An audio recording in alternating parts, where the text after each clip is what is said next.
Então vamos lá. Também a escolha de plantas no sistema de jardim vertical é importante, porque é elas que vão dar o charme do local. Porque quem gosta da parte técnica gosta ali da irrigação, da adubação, da estrutura e coisa e tal, mas os grandes astros aqui são as plantas. Então, os holofotes têm que estar nelas, né? Ou seja, tudo que a gente está utilizando aqui é para o bem-estar delas. E para você escolher a planta aqui, ela geralmente você utiliza mais plantas pendentes, né? Que elas são mais atraentes porque ela consegue esconder ali a estrutura, ela fica dá aquela sensação de queda ali, de paredão. Assim, tem muitas plantas que você acha legal, que eu já vi que o pessoal bota guaimbê na negócio, eu já não gosto muito. Palito de fogo, costela de Adão, tem plantas que até a espada de São Jorge eu já vi também, ficou uma coisa bem legal. Mas assim, tem vários tipos de plantas que você coloca, mas geralmente a maioria do pessoal trabalha com plantas pendentes, justamente por dar aquela sensação de parede verde, né? Uma coisa mais fechada, ela fecha melhor do que essas plantas que são mais estruturadinhas. É, uma coisa que tem que tomar cuidado é que plantas nas bordas do jardim vertical, elas são mais afetadas com o sol.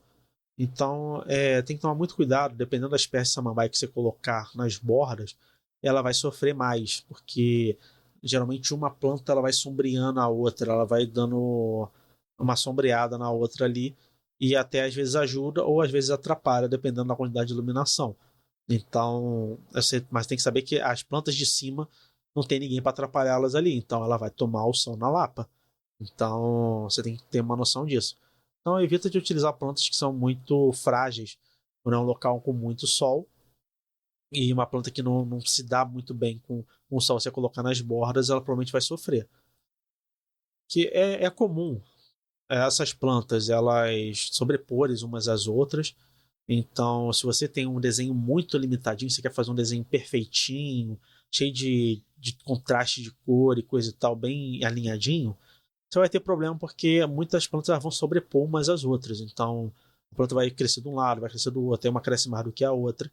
Então, às vezes, isso atrapalha, ou se você for fazer um desenho muito certinho. Então, isso é um ponto bem negativo.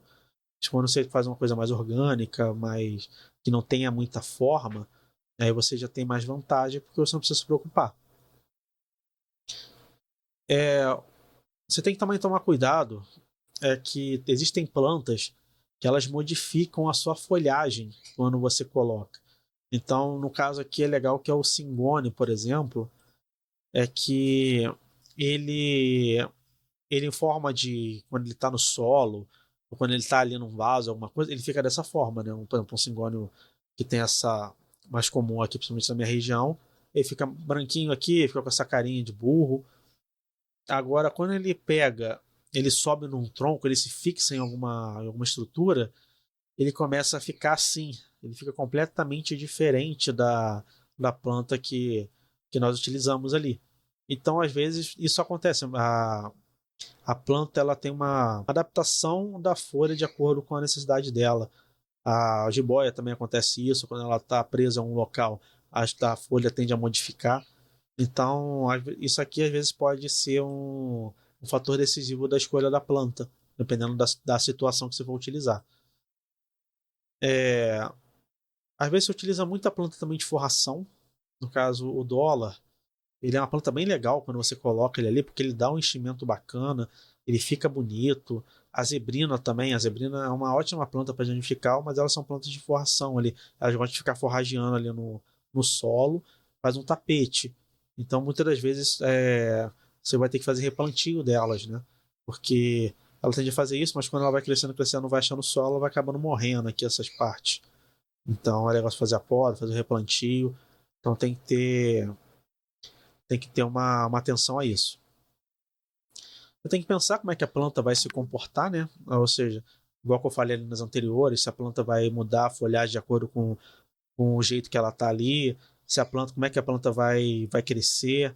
Então isso você tem que pensar a médio e longo prazo. Uma água.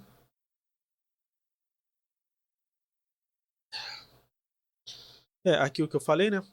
Se for um jardim vertical, aqui as podas vão ser mais frequentes nesse sistema, né? Você pode ver na imagem aqui muito certinho, então provavelmente 15 dias a pessoa vai ter que cortar aqui bonitinho. Isso aqui vai dar uma trabalheira com relação à manutenção, mas o desenho fica bem bacana. Plantas assim, principalmente a grande maioria de plantas de tonalidade vermelha, roxa, elas precisam de bastante sol para ficarem cada vez mais coloridas. Então, é um caso muito comum é a zebrina, que às vezes a pessoa quer esse vermelhão aqui bonito assim e coloca ela na sombra. Quando vê, ela fica mais prateada.